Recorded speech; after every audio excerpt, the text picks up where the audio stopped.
Story 1. The student who vanished before the lockdown. It was the middle of October, senior year. Our school was small, the kind where everyone knew everyone.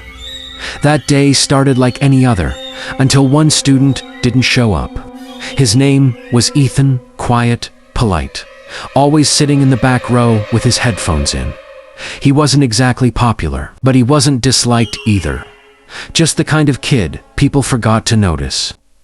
Around 10:30 a.m., the morning classes were interrupted by a sudden announcement. Teachers, please secure your classrooms. We are initiating a lockdown drill. Everyone groaned. We'd done so many drills before. It felt routine. Mrs. Lewis locked the door, turned off the lights, and told us to sit quietly. We huddled in the corner, whispering and laughing under our breath. But 10 minutes passed, and it didn't feel like a drill anymore. Sirens echoed outside. Mrs. Lewis's phone buzzed. She looked at the screen, and her face changed. She whispered, "Stay quiet. Don't move." Then footsteps in the hallway, slow, uneven, and then a knock on the door. Knock, knock, knock. No one breathed. Then a voice, deep and shaky. "Mrs. Lewis, it's Ethan. Can you let me in?" We froze. Ethan, the kid who wasn't even here today. Mrs. Lewis didn't move. The knocking grew louder, harder, the metal handle rattling. "Please let me in." His voice cracked. It sounded scared, desperate. Then silence. For 30 minutes, nothing but the hum of the air conditioner, and someone quietly crying in the back. Finally, the intercom buzzed again. The school remains on lockdown. Police are clearing the building. When they came for us, the halls were flooded with flashing lights. That's when we found out Ethan had never been at school that day. He'd gone missing the night before. His backpack was found by the river behind the football field.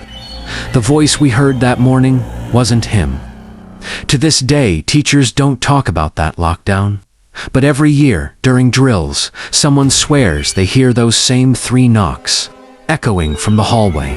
Knock, knock, knock. Story 2. The mask outside the window. It was October 31st, Halloween Day. Most teachers at Ridgeview Elementary tried to make it fun for us. We were allowed to wear costumes, bring candy, and decorate our desks. It felt like a normal, cheerful Friday, at least until lunchtime. That's when everything changed. Our classroom was on the 2nd floor, facing the playground.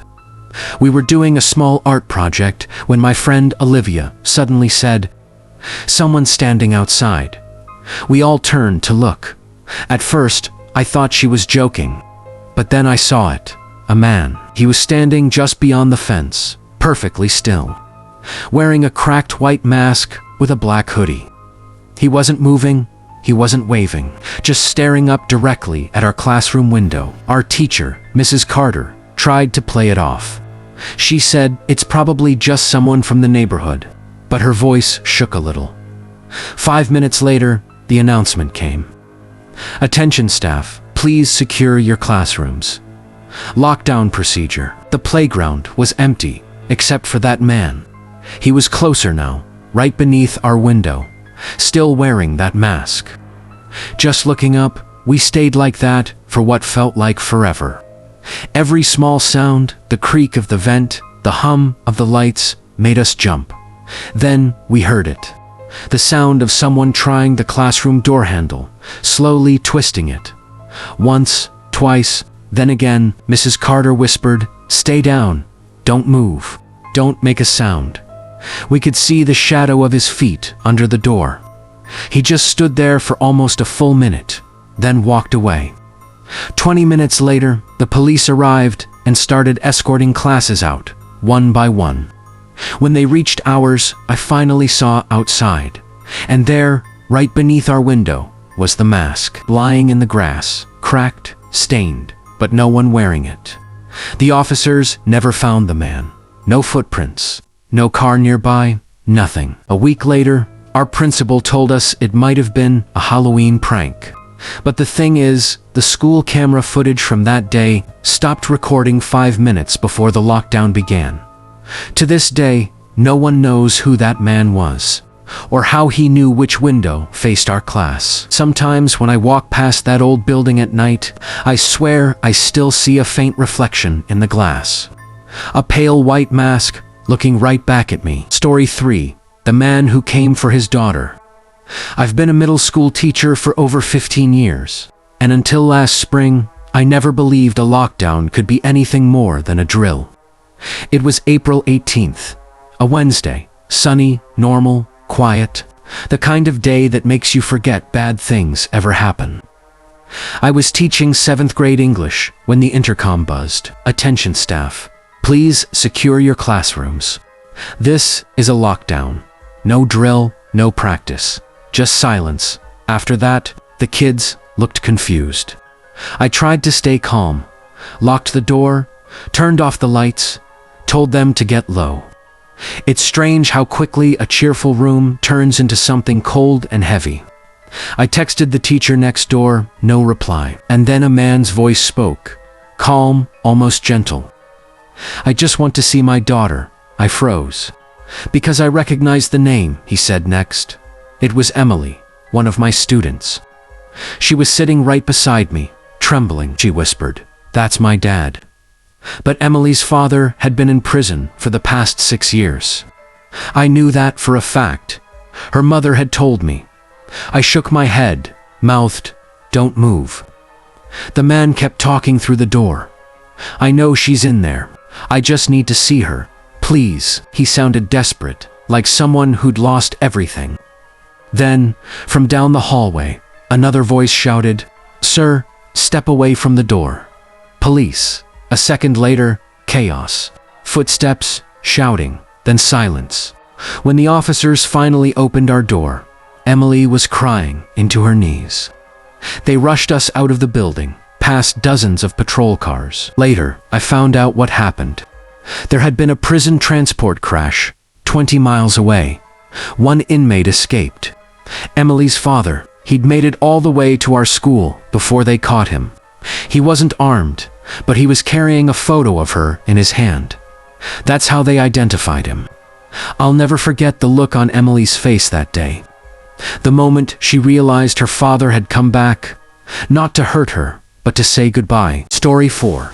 The voice in the hallway. It happened during my sophomore year of high school. A regular Wednesday, 4th period, biology. The air outside was humid, the kind of stillness that makes everything feel heavier than it should. We were dissecting frogs when the loudspeaker came on.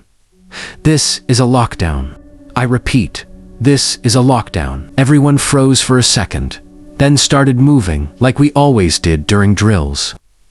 Our teacher, Mr. Clark, sighed and locked the door, shutting the lights. We all sat in the corner behind the lab tables, whispering and scrolling through our phones. We thought it was just another drill. 5 minutes later, another announcement came. Same voice, but different tone. "This is not a drill." That sentence changed everything. The room went silent. You could hear a pin drop. Mr. Clark raised a finger to his lips. Outside, the hallway echoed faint footsteps. Slow, calm, like someone taking their time. The footsteps stopped right in front of our door. Then a gentle knock, knock, knock, knock, knock, knock. No one moved. Then a man's voice said, "This is Officer Daniels. It's safe now. You can open the door." Mr. Clark didn't move. He whispered, "Stay down." The voice spoke again, this time sharper. I said, "Open the door. It's over." Mr. Clark looked confused. He pulled out his phone and texted the school security group chat. No reply. Then the handle started to move. Slowly at first, then harder. Whoever it was, they were trying to get in. Mr. Clark quietly picked up a metal chair and held it in his hands. The sound stopped. For a few minutes, there was only silence. Then, suddenly, the fire alarm went off. Red lights flashing through the windows. Someone whispered, "Are we supposed to leave?" But Mr. Clark shook his head again. And thank God he did. Because not even a minute later, we heard shouting from the hallway.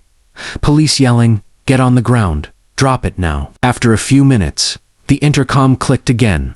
The real principal's voice. This time, lockdown is over. Remain in classrooms. The situation has been handled. When the police escorted us out, I saw a man lying on the floor in handcuffs. He wasn't an officer. He wasn't a teacher. He was a delivery worker who'd stolen a uniform earlier that morning and slipped inside through the loading dock. They never said what he planned to do, but he had a fake badge, a stolen walkie-talkie, and a knife in his pocket. Every time I hear the phrase, "This is not a drill," I still feel that same cold chill in my chest. And remember the voice at our door, calm and patient, pretending to keep us safe. Story 5. The fight that turned into a lockdown. It happened last year. My first month as a junior, it was one of those days where everything felt normal. Blue skies, quiet hallways, nothing unusual, until lunch break. I was sitting with my friends in the cafeteria, scrolling on my phone, when suddenly someone shouted, "Fight!" Everyone turned. Two seniors were yelling at each other near the vending machines. At first, it looked like a normal school fight, just pushing and swearing. But then one of them pulled something from his pocket. It wasn't a phone, it was a knife. The screaming started instantly.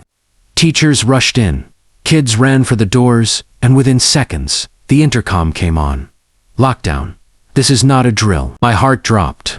The cafeteria doors slammed shut, as our teacher, Mr. Daniels, pulled a few of us into a side classroom. He locked the door and told us to get down.